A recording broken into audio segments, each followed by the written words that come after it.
સમાચાર અરવલ્લીમાંથી કે જ્યાં મેઘરજના બાંકા ટીંબામાં આંગણવાડીના લાભાર્થી સામે સાયબર ફ્રોડ થયું છે। આંગણવાડી કાર્યકરને ફોન પર ગાંધીનગરથી સાહેબ હોવાની ઓળખ આપીને છેતરપિંડી કરી। આંગણવાડી કાર્યકરને ફોન કોન્ફરન્સમાં લઈ લાભાર્થી સાથેની વાતમાં ભરમાવ્યા। સગર્ભા મહિલાને નાસ્તો અને પ્રસૂતિ યોજનાના મળતા લાભના નામે ફ્રોડ। લાભાર્થીઓનો બેંક એકાઉન્ટ નંબર મેળવી 43,000ની છેતરપિંડી કરાઈ છે। લાભાર્થી ઈસરી પોલીસ મથકમાં નોંધાવી નામજોગ ફરિયાદ।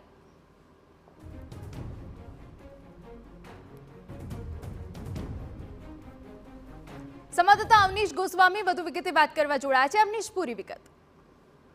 વાત કરવામાં આવે તો અરવલ્લી જિલ્લાના મેઘરજના વાકાટીબાની આંગણવાડી કેન્દ્ર હતું અને તેની લાભાર્થી એક મહિલા હતી। તે મહિલાને કોન્ફરન્સ કોલથી વાત કરાવવામાં આવી હતી અને તેના કાર્યકર હોય તે કાર્યકર સાથે પણ કોન્ફરન્સ કોલમાં લેવામાં આવ્યા હતા અને જાણે કે કોઈ અધિકારી બોલતા હોય તે પ્રકારની વાતચીતનો દોર ચાલુ રાખ્યો હતો અને તે રીતે તેઓના એકાઉન્ટ સહિતની વિગતો મેળવીને તેમના એકાઉન્ટમાંથી 43,000 કરતાં વધુની રકમ જે છે તે મેળવી દેવામાં આવી હતી અને તેમની સાથે ફ્રોડ કરવામાં આવ્યું હતું। જે પ્રકારે આ મહિલા જે છે તે મહિલાને સગર્ભા મહિલાના નાસ્તા અને પ્રસૂતિ યોજનાના જે લાભ મળતા હોય તે લાભને લઈને જે સરકાર તરફથી તેમના ખાતાની અંદર આર્થિક સહાય કરવામાં આવતી તે સહાયમાંથી આ રકમની ફ્રોડ કરવામાં આવતા હાલ તો પોલીસે તપાસ હાથ ધરી છે।